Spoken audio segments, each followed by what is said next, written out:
Hi everybody, it's Danny Schur, composer, producer, co-writer of the Stan movie musical. Welcome to Musical Mondays. This is our special guest, Harry Ethans, and welcome to Producers Drinking Beer.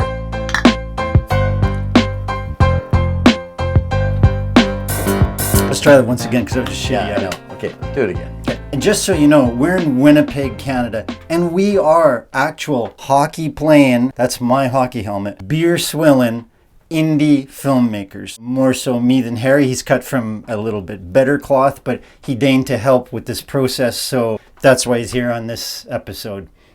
Thank you. For those of you not familiar with the Producers Drinking Beer concept, grab a beer, because as long as it takes to drink a beer is as long as we talk about the particular subject. Today's subject, 4 keys to indie film finance. That's something that is both so complex and mind-warping that you pretty much want to be drinking beer when you're talking about it. So that's our concept. And make sure you watch till the end of the video because Harry has probably the most important one last, and it's specific to Manitoba, and it was vital for the Stan movie musical. So don't go anywhere till Harry's done talking.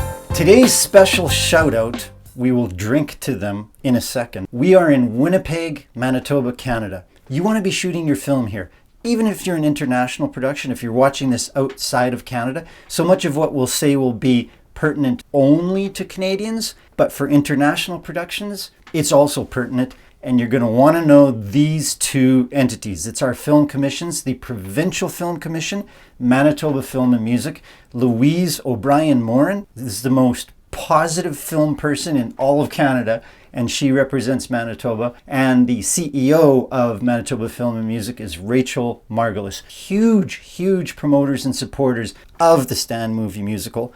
And of course, we're in Winnipeg, the City of Winnipeg Special Events and Film Office, Kenny Boyce. You will not find a more willing and helpful resource in all of Canada. Kenny Boyce, shout out to City of Winnipeg and Manitoba Film and Music. Hear, hear. So just to really narrow down the subject today, we're talking about indie film finance. This is not if you've got studio backing or if you've got a broadcaster providing financing. This is for a truly independent film like we were. It's the most entrepreneurial, some would say crazy thing to do. You make the film and find its markets later. That's what we did. That's what Harry helped with. That's what we're going to tell you about. Harry's going to take a second to tell his background in corporate finance and how he came to be an executive producer on the Stan movie musical. Harry. Quite a detour from While he talks, I drink. Very good. Quite a detour from my normal corporate activity, which is mainly mergers and acquisitions of larger companies and organizations. But I was approached by Danny a few years ago. 15 years ago, originally. Yep. When it was the stage play. One thing about Dan, he's not shy. When you look up determination, dogged determination in the dictionary, his picture is there. You'll see it. And in any event, when it was time for his dream to become a reality, but he had to find enough financing to put together a feature-length movie musical, I, who had worked for Izzy Asper and CanWest Global. And I'll just interject there to say Izzy Asper, now deceased, is one of the legendary Canadian entrepreneurs. The story of first CanWest and then CanWest Global and its acquisition of a newspaper empire is legendary in business circles. This man was there. I was there. I participated, paid my dues, but as it relates to raising money for ventures, an indie film isn't a heck of a lot different than any other startup, except your assets are not very tangible. And banks and financiers tend to like very hard assets. And that's where we got into some creative thoughts and thinking and came up with a few options. Okay, first, indie film tip, public equity. That sounds like a corporate finance term, but what that means is the governments, both federally and provincially, actually investing equity into your film. I know the Americans will be like, what? I'm moving to Canada right now. Well, maybe you need to. The United States is one of the only jurisdiction that doesn't have public equity financing in films. Smaller countries deem that cultural support in this way is important. And instead of grants, it's not an arts grant. It's truly equity, just like you were buying stocks in a company. So in Canada, the national agency is Telefilm. And in Manitoba, the agency is Manitoba Film and Music. Both have equity programs. I'm going to post the links for the contacts to both Telefilm and Manitoba Film Music. Suffice to say, Telefilm and Manitoba Film and Music, for those productions that are deemed Canadian, are vital.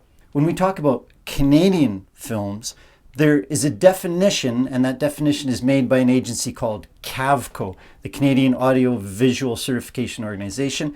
It's got simple rules, and principally the rules are as follows. You got to have a Canadian director. You have to have a Canadian in the lead role. Our Canadian was Winnipegger Marshall Williams. International productions can co-produce with Canadians. Then it'll be eligible for equity financing from MFM and Telefilm. Next, Harry's going to tell you about the labor tax credits and how Manitoba is winning at that game. In fact, Manitoba is the leading province with respect to the amount of tax credits that they will supply back to the producers of the movie. A labor tax credit relates to the amount of dollars that would be spent on a movie budget for people from Manitoba or deemed to be from Manitoba if that talent is not available within our boundary. And a portion of the amount of money or wages that are spent would be then rebated upon sufficient evidence. They typically call labor tax credit the soft money. That's the biggest misnomer ever. The most hard thing in the film industry are labor tax credits. You can count on it and you can take it to the bank. Right. In fact, they were built into all of the budget so that we were able to show the various authorities that we knew that there would be X% that would be coming back guaranteed from the two levels of government on a federal and provincial basis. It has allowed for the talent pool to flourish and grow here in Manitoba. We don't take a backseat to any other talent across Canada, even in the major centers. And there's a reason more and more and more filming is done in Manitoba. It's because our labor tax credit is one of the best in North America. That's cause for a toast. Labor tax credits, we drink to that. Okay, now the third tip for indie film finance, and we call it Affinity Audience.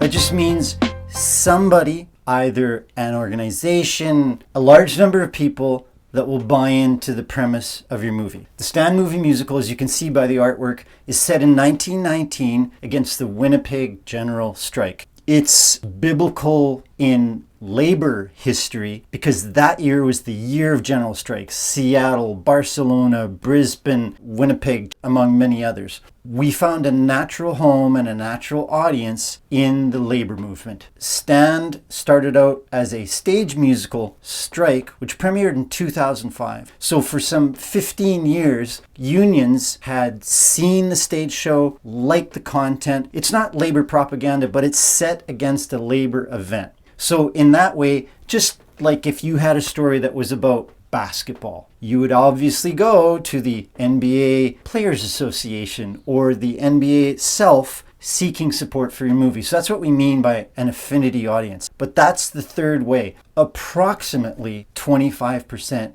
came from our affinity audience. And I guess that's sort of a story of the 4 aspects of our indie film finance tutorial. 4 things, all supplying roughly a quarter of the budget. And now, this is what you've been hanging around for. Remember, we're in Winnipeg, Manitoba, Canada. There is a program that I was not aware of until Harry Ethans taught me about it, the Manitoba Small Business Venture Capital Tax Credit. Harry's going to tell you about it right now. Well, remember, Dan, there is no such thing as a dumb question. So when you approached me and I was understanding better the different layers of financing that you're describing and what your gap was, certainly from a private equity standpoint, to get individual investors involved. I felt that we needed to have something more to entice, to induce people to want to support this very ambitious undertaking. And we couldn't use charity. No. Because a for-profit film cannot get any charitable donation status. Right. And to be fair, the track record in terms of the returns on investment for most Canadian creative undertakings, that's the percentage that actually make a dollar. We're trying to think outside the box, and I'd been supportive and helped a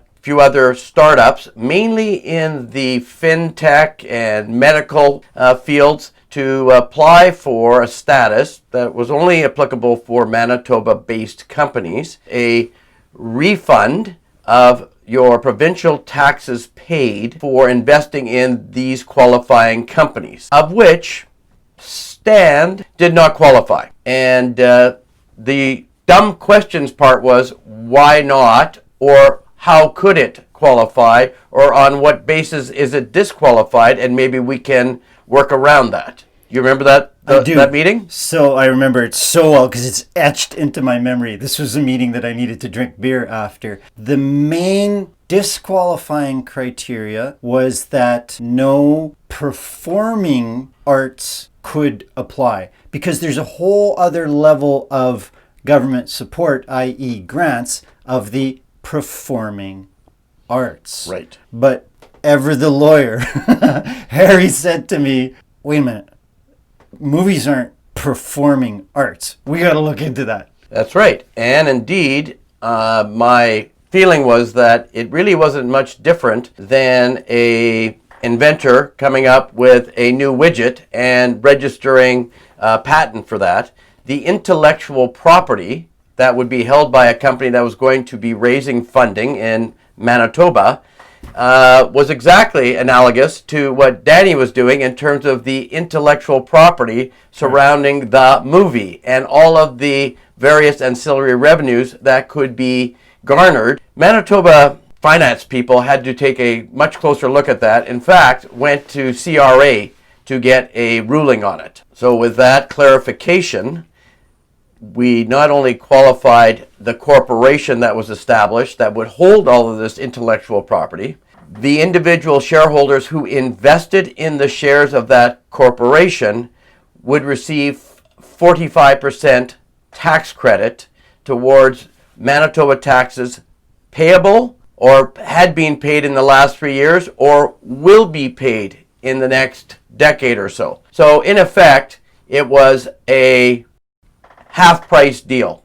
For someone who was prepared to invest and back Danny to $100,000, they were in for $55,000. It really sharpened the opportunity for getting a reasonable rate of return on their investment and lowered their downside risk. And this particular program, the Manitoba Small Business Venture Capital Tax Credit, or as we call it, the SBV, allows for an investment of up to $450,000, or a minimum of $10,000. So there was quite a few 10,000s, but the real key for us came from significant executive producer level investors in the $250,000 to $450,000 range. I would be remiss if I didn't mention all of the wonderful Winnipeggers and Manitobans who rallied behind Danny. It was all about building blocks. The more people that stood beside Danny and invested money, the easier the job was to at least introduce the concept. They wanted to support a Made in Manitoba project. I knew that Danny's perseverance will ultimately pay off, but